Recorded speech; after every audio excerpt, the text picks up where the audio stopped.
Trigonometry spoke to comedian Andrew Schultz, basically a discount Bill Burr for the MAGA right.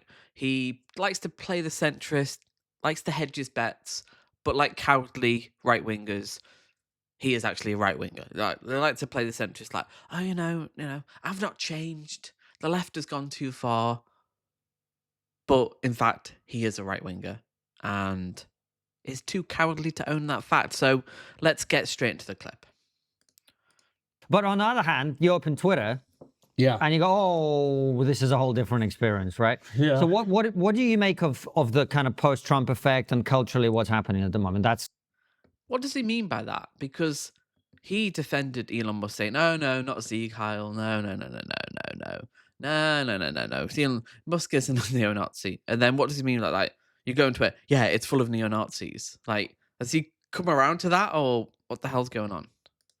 That's where I'm going with this. Yeah, I'm trying to think, like, what is the post-Trump, I'm trying to kind of dial in what you're getting at. Like, the discourse on Twitter, is that, because I would say that preceded Trump's win. Tell me more. Yeah, I just feel like, Elon opened it up, and you buy a Ferrari, you need to see how fast it goes. You know what I mean? It's like everybody, you get a new car, you need to go, okay, how fast does this fucking car go? So when they say, you could say whatever. Which is ironic, because when Elon Musk bought his first sports car, he crashed it pretty much immediately, which is a good metaphor for Elon Musk buying Twitter and his whole Doge career. Like, he's left politics now because he's been mercilessly hounded by the left because he's a neo-Nazi. But the idea, like, freedom of speech, it's such a childlike notion. Like, you can say what you want. It's like you've been restrained by the left, even though these kind of guys just have always had platforms. They have the biggest platforms. They say what they want. They like to trigger people, trigonometry, whatever. And it's like, oh no, we're finally restrained. You can just be a neo-Nazi now. It's like all they ever wanted to be was a neo-Nazi, and you just wouldn't let us be a neo-Nazi. Why? So politically correct. Now they can be neo-Nazis, and they can be open with it, even though they still pretend to be centrists. Make it make sense. You want, people are like, all right, let's see about that, and he was about that action. Like, he doesn't seem like people are getting kicked off. Being a Nazi, so I think people are going through that experience where they have the new car, and eventually you go, I don't really need to drive the car as fast as the car goes. I just need to kind of like operate with some comfort in this car, and I think that's what we'll eventually get back to. But this is why these guys are so emotional, right? He's kind of explaining himself quite well without even knowing. Like, it is just an emotional thing. Like, oh, you tell me I can't be a Nazi. I want to be a Nazi now. It's like the prohibition paradox. Like, tell me I can't be it. It's like, well, I want to be it now. It's like so childish. Just childish. You have to have the patience to let that pendulum swing back, and most people don't have that patience. So, like, if this was a publicly traded company, the shareholders would start to go, what the hell is going on? The stock price has dipped, 70% or whatever the fuck it dipped. My savings is dipping. We need a change. Get Elon out of there. Get whatever president is out of there. Get somebody else in that's going to make sure the stock goes up. Because it's privately owned, we can kind of thug it out for, let's say, next few years, hopefully, and things normalize again. It's interesting that you say that, because you're saying the pendulum swung and it hopefully will come back to the center. But the pendulum hasn't been in the center, Andrew, for a very long time. It feels like it was up there, and now we were in the center for a little bit, and I'm like, well, you know that the boat that you used to go on in the fairground when it go up, and that kind of feels like life now, doesn't it? Yeah, but if you notice that, I'm going to make this statement with like zero knowledge.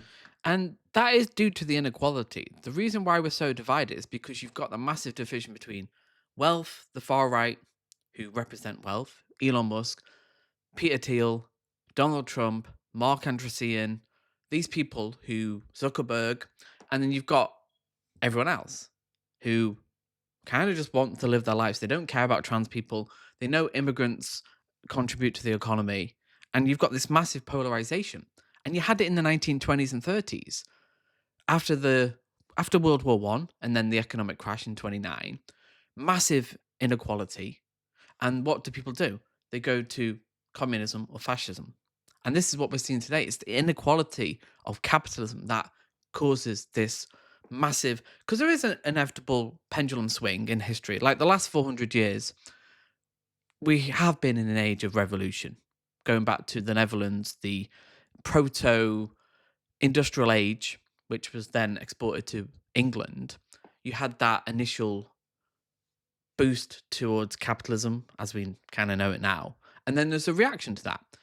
There was a reaction to the suffragette movement in the early 20th century.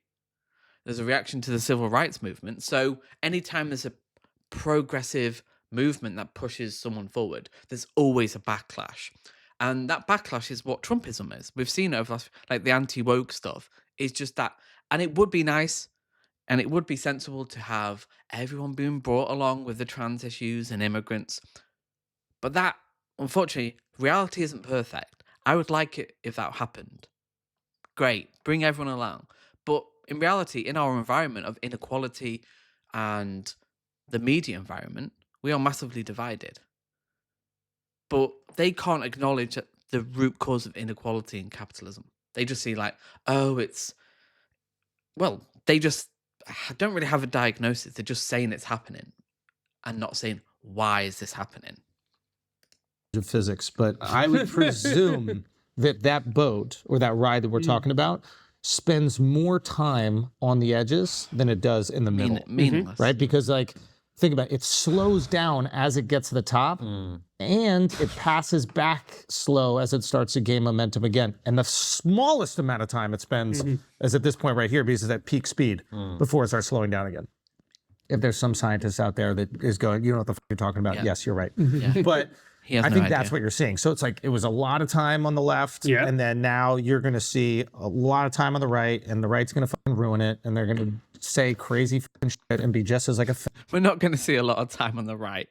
Already Trump's polls have massively gone down. Like, it ain't happening. People are realizing, oh, actually, yeah.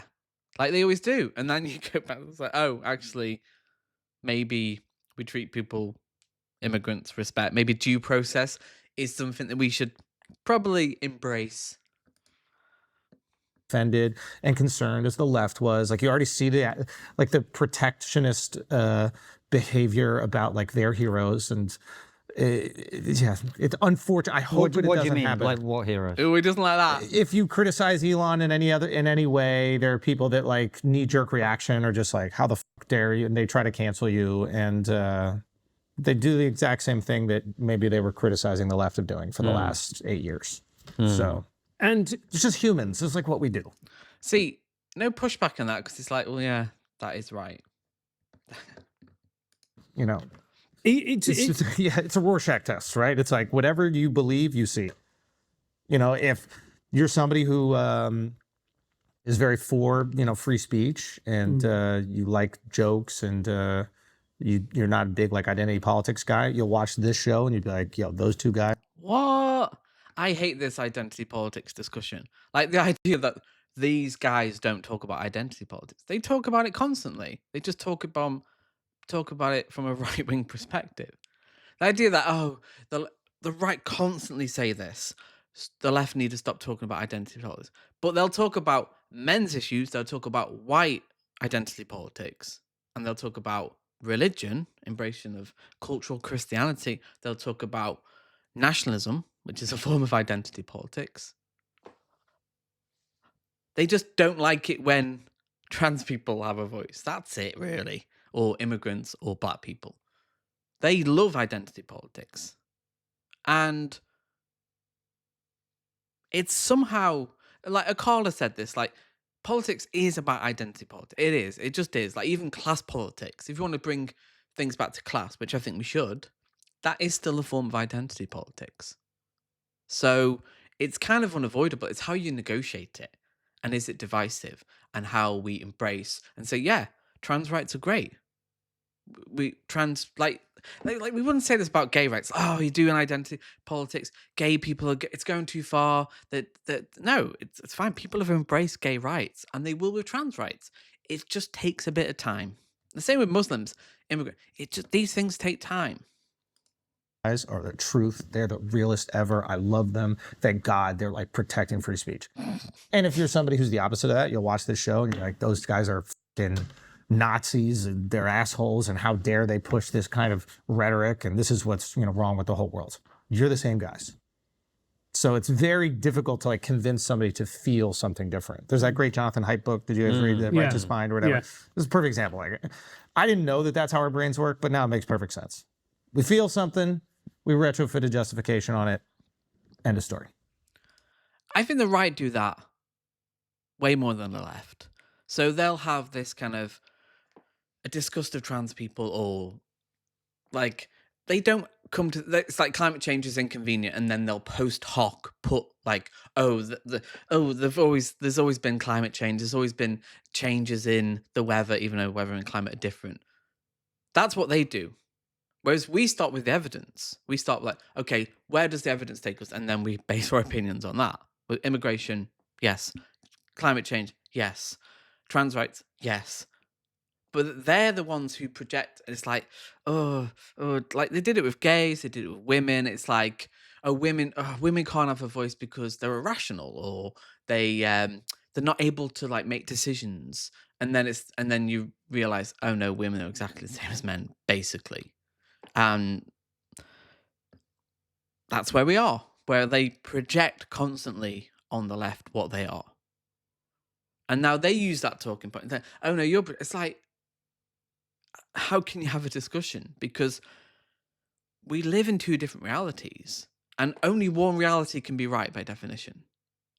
And I'm going with the ones with the evidence, the scientific consensus, because that's all we really have. But they are anti-empiricist. Like, we are seeing a pushback to the Enlightenment now. Like, Donald Trump doesn't care about evidence, doesn't care about facts. It's all feelings. And then they project that to the left. So now we're having these like logical arguments with people who were never like reasoned into their position. It's like arguing with your wife. What? Like, he was not reasoned in his position on Trump at all. There's no logical reason to vote for Trump. It's an emotional thing. It's a cult thing. It's a, stick it to the libs thing. You're not going, right, look at his policies. Look at what he's done. Look at who he is as a person. Look at what he represents. Does he care about the working people? There's no logic there. I'm sorry. Pure emotion. Pure like, I feel like America great. Populism. Like a heartfelt fervor that he's going to do it. No evidence of that. And we're seeing that already. The polls are going down. People realize, oh yeah, he did lie to us. Obviously. You know what I mean? Like, I just seriously, honestly, it just shows you what kind of relationship these guys have. Like, argue with your wife. Like sometimes you argue, you're tired, whatever. But like, you have a kind of argument. Like, just listen to what he says. It's so dumb. Going to therapy with my wife has taught me everything about like communicating with people on the internet. When they feel something, like if you and you guys married, you guys have, okay, great. I am. You? He's smart. Yeah. So it's like your wife, you do something pisses off your wife, right? Now, is the smartest thing to do to like logically explain to her why she shouldn't be pissed off? I have tried that many times. How does that work? When you go, not good, man. hey, here are these data points that show why you shouldn't be angry. Yeah, that has never worked out. Yeah, because you shouldn't necessarily, if someone's angry, you should just listen to them and be like, oh, I didn't do the washing and I said I would, or like try and validate their emotions on. But he's arguing that somehow now in a relationship, if you use logic, you can't do that with voters. So yeah, I mean, on some level, you have to draw on their feelings, but that's not inevitable. Like, we should probably focus on the facts, not just be like, hate, fear, suspicion of the other. Like, that's not inevitable. That's not how we have to do politics. It's very powerful and it's very divisive, but what the hell is he talking about? You're saying she never goes, oh, you're right. That data does make me less angry. No, I've never heard a woman say Yeah, but that's not analogous to politics, I don't think. Like, if you have, it's just, I think it says a lot about his relationship and how he sees people, how he communicates. Because if you feel angry, you should say, I feel upset that you've done this. And if you say that 9 times out of 10 out of someone in a sincere way, they'll go, oh, sorry about that. I'm sorry I did that. I didn't know. and it shouldn't lead to an argument. But these guys don't know what emotional intelligence is. They wouldn't know. Like, I can imagine kissing in an argument with his wife. Oh, poor woman. Where you were right in my entire That's life. why, like, I don't believe that Ben Shapiro's actually married. Like, how could you go, like, facts don't care about your feelings and also be married? Like, you would know that feelings don't. Again, pure projection. He's all feelings. I'm sorry, this guy is pure feelings. He likes to think he's trying to present a veneer of critical thinking here, but he's saying like, oh, you can't. Yeah, you can. You can do both at the same time. You can be logical about how someone feels. Care about facts. Right. And you would know that's what motivates human interaction constantly, right? So what we should be doing online is meeting people where they are emotionally, satisfying that feeling. And No, I don't think that's true. Like, because people's feeling like fear. Like, people create the fear. You can like Donald Trump constantly lying about immigrants, criminals. That's all he ran on. Just, oh, these lunatics, these criminals, these people from insane asylums. That isn't inevitable. Like, odd politics doesn't have to be that. You can be like, we're gonna build, we're gonna tax. There's stories you can tell that draw on people's emotions, and they don't always have to be negative.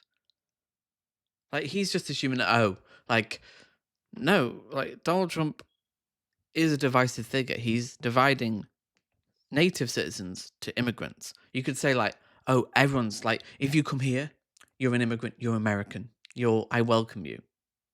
Even George Bush did that. And there seemed to be a consensus for like quite a while about that. But now, even the Democrats aren't even defending immigrants. And that's not inevitable. You have to fight for these things. But they don't. then distributing some facts. And that's a very, very good point, because what we are in now. But what emotions, though? They can do both. Like, but what emotions? Like fear? Is he talking about like, oh, like, is that inevitable? I don't think it is. We are an emotional species. But do we employ that in our politics, or do we try and have a logical, rational argument? Because this is anti-empiricism here. And he's not even aware of what he's doing. He's saying that, like, oh, we have to, like, it's like, no. Cynical people do that. The media will tap into fears and be like, oh. Like, populism has its thing, but has its pros. But do we have to embrace populism? It does have its flaws. Like the idea that there are just simple solutions to our problems, that there's always just a simple bad guy. I mean, there is the billionaires, but things are still more complex than that. Now is the boat is going up this way. And what I find really interesting is there's been a lot of comedians, and I understand Stop the why. boat! Because Kamala was such a dreadful candidate. Yeah. Awful. Trump was a better candidate. We can all agree. Sure. How? How? I mean, I agree Kamala was awful, but Trump was no better. Like, Kamala was awful, but still objectively better than Trump. Like, had Kamala got any criminal felons? I mean, Epstein relationship, fraud, infidelity. There's so much on Trump. Like, objectively, like, I don't understand how you can look at Trump and look at his record and go like, yeah, he's the guy. Like, no, this isn't in the realm of facts now.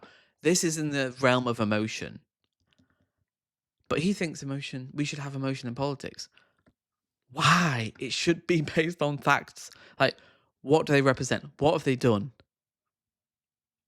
And then go, which is the least worst? Like, Donald Trump is not that. And people even admitting that now. Like, people saying, oh, yeah, he lied. But now the boat's coming up here and the right are in power, and they're going to start doing some pretty dodgy things. And those. But weren't they the Trump guys? They were like, oh, Trump's going to make America great again. You weren't saying that a few months ago before Trump was elected, like that he's going to do dodgy things. See, these are hedging their. These are guys are weather vanes. They have no values. They are, and this is what I mean by grifter. They just kind of follow the flavor of the month. They have no integrity. They just go, oh, Trump's popular now. Oh no, he's not popular now. I'll just right, we'll kind of hedge our bets now. We'll have a few guests on that, a centrist. Like these guys were liberal 10 years ago. These guys were liberals, but they lie and say, "Well, we haven't changed." Just like you have changed. You are way more far right than you were 10 years ago. Which comedians who've come out and been pro-Trump, that leaves you in a pretty difficult position now, doesn't it? Yeah, it depends. Like if you were, like this is why I didn't go to the inauguration. Yeah, you're in that position, Francis. I think it was very generous of them to like invite me. But I felt like showing up at the inauguration is like this endorsement of them. And like, I'm on that team specifically. I'm on Team America. So like, what's best for America? Do I have optimism about the administration more than the last one? So yeah. Based on what? I'm like, I hope it works. When they If you just hope something works, it will work. That's how it works. That's the logical argument. bring up some tariff shit, like, I don't know if I'm financially illiterate. I don't know if tariffs work or not, but I'm like, Insane. Insane. How do we deal with these people? You don't even know what tariffs are. I'll vote for this guy. He's the best guy. What's he talking about? Deporting people and tariffs. That's pretty much, and grocery prices, which he hasn't done, and Ukraine, which he hasn't done. Like, what is there's no logic here. Like, oh my God. like this other shit wasn't working. Let's see if this works. Like I have optimism, but I don't God. Like, this is why comedians should not be allowed in politics. I'm sorry, especially centrist comedians. really believe in like endorsement. I don't believe in like taking a side per se. Yes, you do. You're saying Trump's the best guy. You can't have it both ways. See, this is the cowardice of. This is like why nobody likes centrists. Sorry if you're a centrist watching this. Like, no one likes you because you try and play both sides, but you often just go with the right, and it's like, why? Just be honest with your positions. I really like just own your positions. I actually respect more people who own their far right and say, yeah, I'm far right, and they're not cowards and say, like, I'm not far right. I'm a centrist. I'm a centrist. Deport millions of people. I'm a centrist. Get rid of trans people. I'm a centrist. Climate change isn't real. I'm a centrist. What are you talking about? Say because I think it's hard to do comedy when people like know your side, know what you're already going to say about a topic. Like I want to surprise you, you know. Now that being No, it's not true. Bill Burr is clearly aligned with the left, but he also will go after the left as well. So you don't have to. You can be honest and have integrity in positions and know and also criticize your own. Like, it's not an either or. But this guy is he's playing the grift game. And these kind of comedians, Joe Rogan, this guy, Theo Von, you'll see in a couple of years' time, they'll be like acting like they didn't support Trump. I guarantee they will be acting like, oh no. I always have my questions about Trump. I always have my suspicion. It's so insane. These people have no values. And that's what I mean. They have no values. They just follow it's like no integrity. said, like I'm sure people will label me in whatever way they want, and they're allowed to do that. And there are people who think I'm like some right-wing MAGA lunatic. You know, there are people who think that I'm like this like centrist, try to appease all sides guy, like whatever, like we said, Rorschach test, whatever you already feel, that's what you'll see. You sold out, man. Yeah. I sold out. Every direction, I sold out. Yeah. That's what I find funny. Is like everyone who tries to have any semblance of balance is always getting accused. Like he has a semblance of balance. Insane. We're going to end there because that's insane yes, Kissen has a semblance of balance. That's what we have here.